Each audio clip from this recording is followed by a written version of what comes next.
বেগম খালেদা জিয়ার অনেক অসুখ, আর কিছু শালার ঘরে শালারা, সুরের ঘরে সুরেরা এত খারাপ খারাপ ভিডিও বানাইয়া নেটে ছাড়তেছে। এইগুলি আমি নিশ্চিত এইগুলির জন্মের ভেজাল আছে।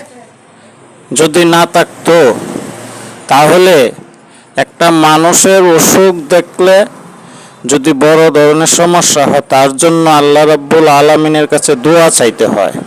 এই তোরা মরবি না, এই শালের বাচ্চা গো, মরবে না। মরার ভয় যার নাই, আল্লাহ রাসূলের ভয় তার মাধ্যমে নাই।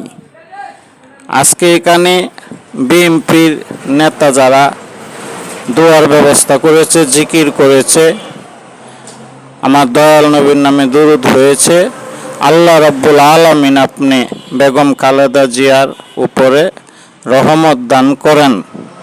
আল্লাহ রাব্বুল আলামিন আপনি এখানে যারা নেতা আছে সারা বাংলাদেশে, বিএনপির যত নেতা আছে, খালেদা জিয়ার আশেক ভক্ত বিএনপির নেতা, তাদের মাধ্যমে আপনি রহমত দান করেন।